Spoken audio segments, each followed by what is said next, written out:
Assalamualaikum warahmatullahi wabarakatuh anak-anak. Perkenalkan, nama Ibu Ro'ainah Hanifah.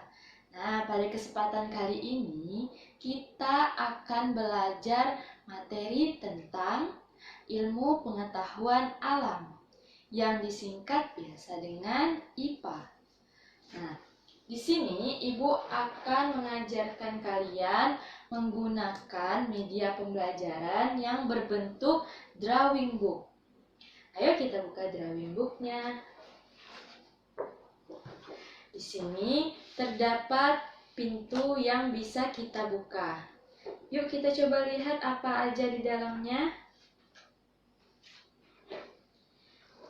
Nah, di sini terdapat judul. Nah, pada hari ini Ibu akan mengajarkan kalian tentang judul hubungan gaya dan gerak pada peristiwa di lingkungan sekitar kita.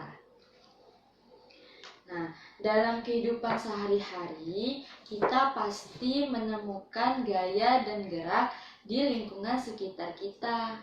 Dan kita tidak akan lepas dari gaya dan gerak tersebut. Nah, sebelum kita lebih lanjut memasuki materi ini, mari kita mengetahui apa aja pengertian dari gaya dan apa aja pengertian dari gerak. Nah, di sini meja Ibu terdapat hati yang terbelah. Di sini ya tertuliskan yaitu geser kita. Maka kita diperintahkan untuk bergeser.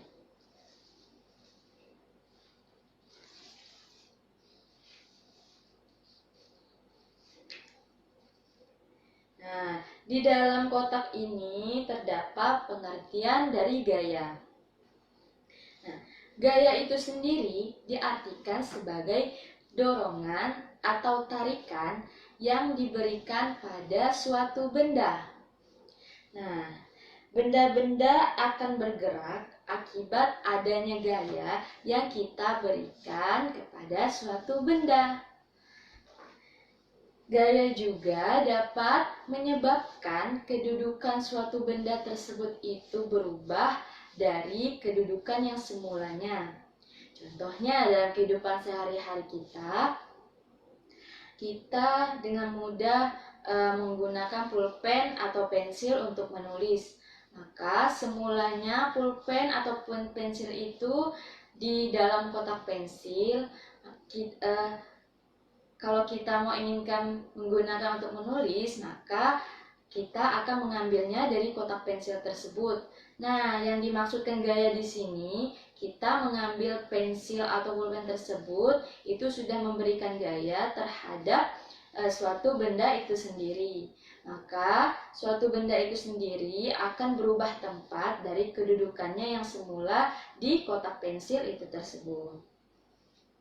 Di sini untuk lebih memahaminya, Ibu akan menjelaskan satu pendapat ahli tentang pengertian dari gaya.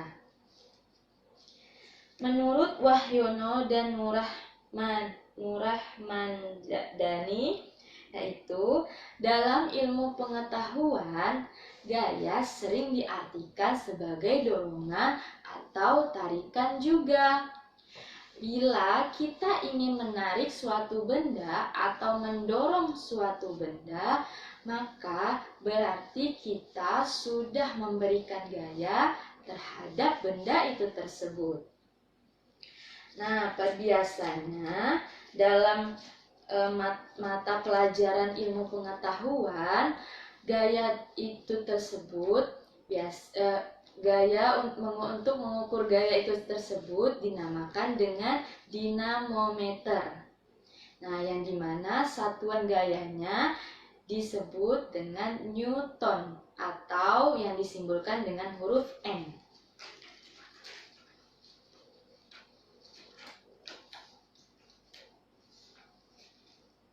Kemudian kita akan memasuki pengertian dari gerak. Nah, di sini terdapat kotak surat yang akan kita tarik pitanya. Yuk sama-sama kita tarik.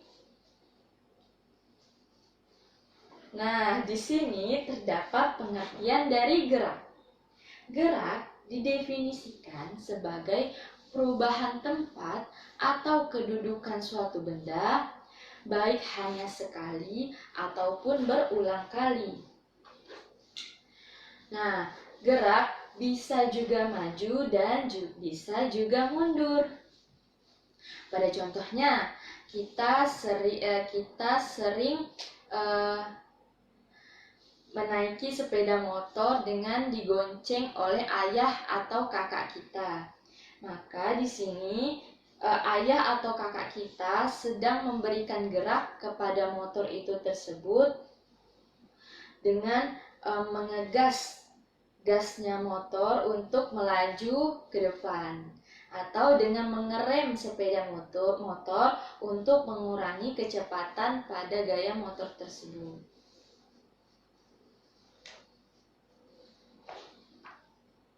Nah, yuk kemudian kita lanjut pada berikutnya.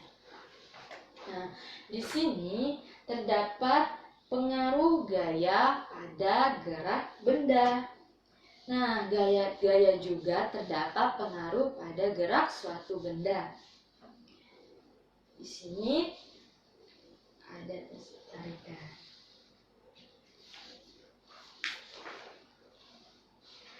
Nah, tarikan di sini. Gaya dapat membuat benda diam menjadi bergerak dan dapat mengubah posisi benda itu sendiri serta arah gerak benda.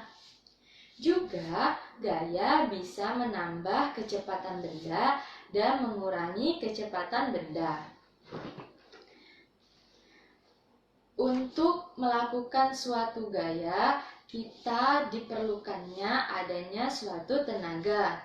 Maka dapat diartikan bahwa semakin besar gaya yang kita perlukan, maka semakin besar pula tenaga yang kita berikan kepada gaya tersebut. Nah, contohnya yang tadi sudah Ibu sebutkan dengan menggunakan sepeda motor. Maka sepeda motor itu membutuhkan tenaga untuk mengegas sepeda motor itu. Nah, semakin besar gaya yang kita berikan, maka semakin besar juga tenaga yang kita berikan. Kemudian, semakin besar sebuah gaya mengenai benda, maka benda akan menimbulkan dorongan atau tarikan. Gaya yang bekerja pada benda dapat menimbulkan perubahan gerak maupun perubahan bentuk benda. Contohnya pada plastisin atau yang dari lilin. Nah, itu kita memberikan gaya kepada plastisin itu tersebut, kemudian kita membentuk sebuah model yang kita inginkan, maka terjadilah perubahan suatu benda. Nah, plastisin itu berubah yang awalnya menjadi kotak, berubah menjadi yang kita inginkan, misalnya berubah menjadi segitiga atau layang-layang dan seterusnya. Nah, setiap hari kita melakukan gaya dan gerak. Contohnya, kegiatan yang membuka pintu di kelas, di dalam kelas kita akan menemukan pintu yang di depan kelas. Kemudian apabila kita ingin masuk, maka kita akan membuka pintu. Nah, membuka pintu itulah yang disebut dengan gaya. Kemudian geraknya itu terdapat pada pintu itu tersendiri. Ini contohnya, diperhatikan. Ini kita memberikan gaya kepada pintu. Kita membukanya dengan ditarik. Nah, terjadilah perubahan gerak pada pintu itu tersebut karena pintu itu semulanya ketutup, kemudian kita memberikan gaya ditarik, maka dia bergerak dari tempat semulanya. Kemudian ketika ingin kita tutup, maka kita memberikan dorongan kepada pintu itu sendiri.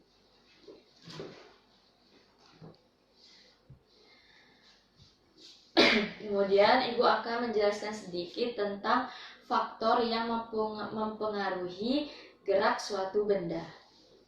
Nah, faktor di sini terdapat dua faktor. Yang pertama, adanya gravitasi bumi, dan yang kedua, adanya dorongan ataupun tarikan. Nah, gravitasi bumi ini menyebabkan benda dapat bergerak jatuh ke bawah apabila kita ingin mengambil suatu buah mangga yang di atas pohon, maka kita akan mengambilnya dengan menggunakan kayu dan mangga tersebut akan jatuh ke bawah. Nah, itulah yang dinamakan dengan adanya gravitasi bumi. Contoh yang lainnya, kita melempar bola kecil atau bola pingpong ke atas, maka bola tersebut yang dari mulanya kita memberikan gaya lempar ke atas dan bola tersebut jatuh ke bawah. Nah, itulah yang dinamakan gaya gravitasi bumi. Nah, gaya gravitasi bumi ini sudah hukum alam adanya dan sudah tetap hukumnya jatuh ke bawah. Yang kedua, dorongan ataupun tarikan. Nah, benda yang didorong ataupun yang ditarik ke arah kiri, maka akan bergerak dengan arah yang sama. Contohnya, ketika kita mendorong pintu, maka kita mendorongnya misalnya kita ke kanan. Maka kita mendorong ke kanan dan ia bergeraknya juga akan mendorong ke kiri. Kemudian kita biasa menemukan pintu yang bergeser. Nah, pintu yang bergeser ini kita menarik pintu tersebut ke arah kanan. Nah, pintu ini akan bergerak ke arah yang sama, yaitu arah ke kanan. Kemudian gerak benda terjadi karena dorongan atau tarikan itu dipengaruhi oleh permukaan tempat benda itu bergerak sendiri. Di sini Ibu akan menjelaskan lagi tentang hubungan gaya dan gerak di lingkungan sekitar kita. Hubungan gaya dan gerak di lingkungan sekitar kita pasti saling berkaitan satu sama lain. Karena adanya gaya, maka benda akan bergerak. Suatu benda membutuhkan gaya untuk bergerak, berpindah tempat, maupun bentuk benda. Semakin besar benda yang digerakkan, maka semakin besar pula gaya yang kita berikan. Sehingga kita dapat bisa menyimpulkan bahwa yang mempengaruhi gerak adalah gaya dan berat benda yang kita berikan itu sendiri. Ke halaman berikutnya. Nah, di sini Ibu akan menjelaskan 4 pengaruh gaya terhadap gerak. Yuk kita buka. Nah, di sini nampak kan benda diam menjadi bergerak. Nah, untuk lebih mudah memahaminya, Ibu akan memberikan satu contoh yang sudah Ibu kerjakan. Nah, di sini terdapat meja. Meja itu sendiri memiliki tempat kedudukannya yang semulanya diam. Kemudian, ketika kita memberikan gaya dorongan terhadap meja, maka meja ini akan bergerak maju ke depan. Dan yang semulanya meja ini diam, kemudian kita memberikan gaya dorongan, maka meja ini akan bergerak maju ke depan. Yang kedua, itu benda bergerak menjadi diam. Nah, pada contohnya, ketika kita di rumah, kita pasti ingin bermain. Salah satunya ingin bermain sepeda. Nah, bermain sepeda ini, sepeda kan memiliki rem, yang dimana kita memberikan gaya terhadap rem sepeda untuk mengurangi kecepatan sepeda itu sendiri. Nah, tujuan kita untuk mengerem itu kan mengurangi kecepatan sepeda. Maka gaya yang kita berikan terhadap sepeda tujuannya agar sepeda itu tidak melaju ke depan. Kita buka.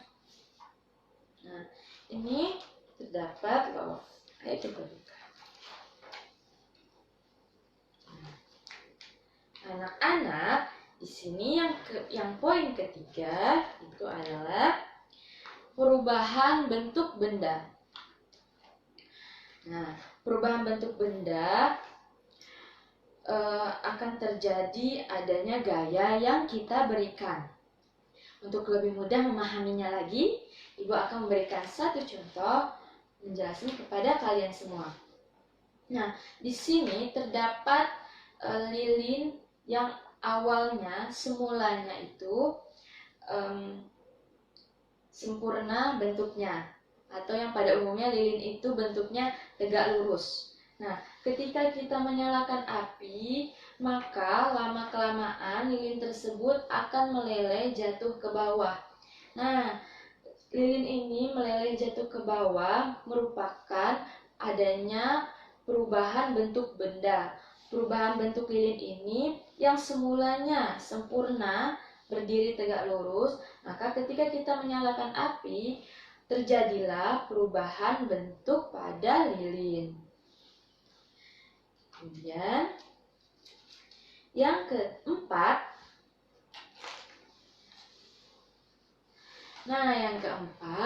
perubahan pada arah gerak benda. Nah, perubahan pada arah gerak benda ini sering kita alami di kehidupan kita sehari-hari. Contohnya, ketika kita bermain sepak bola. Nah, biasanya anak murid ibu yang laki-laki biasanya senang bermain sepak bola kan ketika jam istirahat. Nah, ketika kita bermain sepak bola itu, kita menyundul bola menggunakan kepala, maka gerak suatu bola ini akan bergerak ke bawah yang telah kita berikan gaya dari menyundul bola. Atau gaya yang kita berikan dari menyundul bola, maka terjadilah gerakan pada bola itu sendiri yang ke arah depan atau jatuh ke bawah. Inilah yang dinamakan dengan perubahan arah gerak benda. Kemudian sini ada pintu yang bisa kita buka.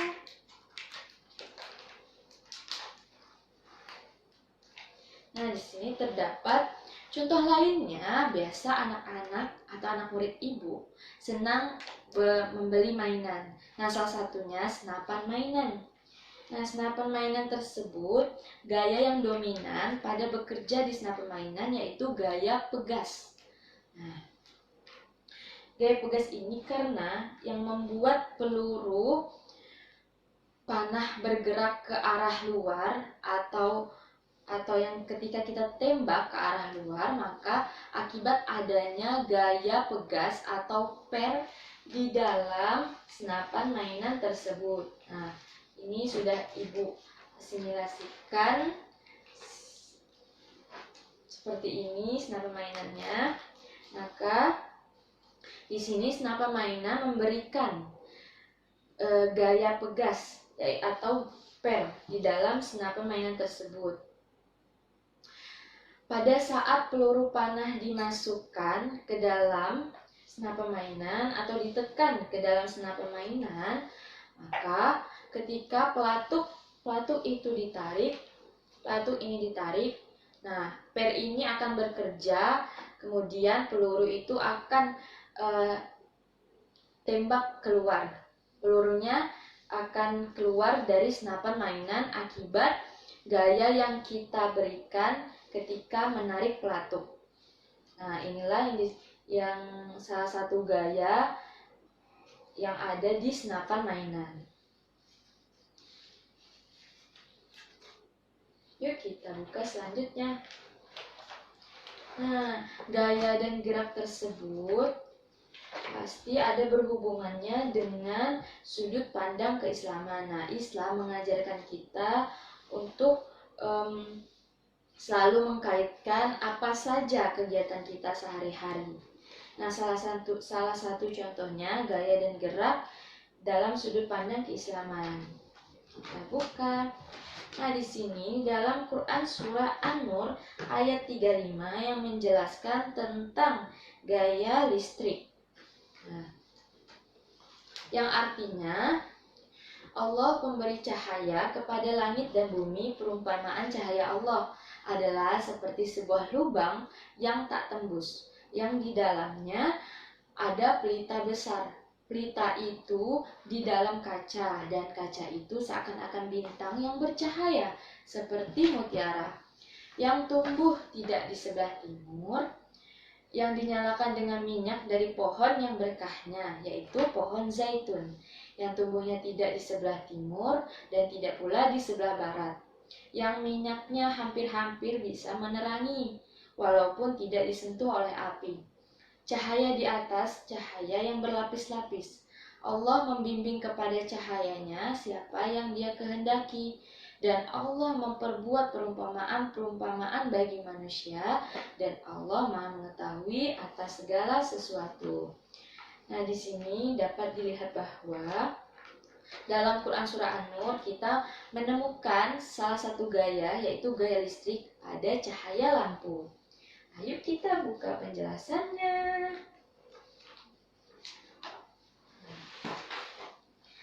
Di sini penjelasannya adalah digambarkan bahwa cahayanya ini seperti lubang yang tak tembus, yang di dalamnya ada pelita atau lampu. Lampu ini berada di dalam satu kaca. Nah, kaca ini yaitu yang tadi yang tembus ke dalam sampai kelihatan lampunya. Nah, pelita ini mengakibatkan kaca seperti bintang yang terang akibat adanya cahaya yang telah diberikan. Nah, kemudian di dalam ayat tersebut ada kata, jika mendengar suatu lubang atau cekungan terbuat dari kaca yang tak memiliki celah, yang di dalamnya terdapat cahaya, itu dinyatakan tidak menggunakan api. Nah, sebagaimana orang-orang dahulu atau orang tua kita dahulu menggunakan lampu-lampu lentera atau lampu-lampu yang zaman dahulu menggunakan minyak. Nah, kemudian itulah jawaban atas salah satu penemuan terbesar sejarah manusia, yaitu gaya listrik. Nah, bola lampu ini berpijar dengan pemanasan yang menggunakan arus listrik melalui kabel yang kita hubungkan dengan lampu tersebut.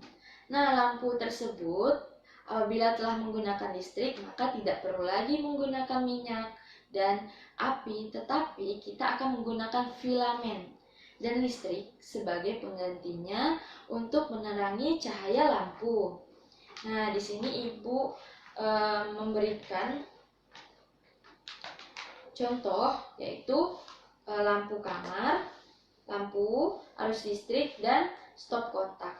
Nah, yang biasanya yang kita ketahui apabila ada kabel seperti ini, biasanya terdapat lampu tidur. Nah, lampu tidur itu kemudian kita colok ke stop kontak. Nah, dari stop kontak itulah mengalirkan arus listrik ke lampu ini tersebut. Semoga dapat dipahami ya anak-anak.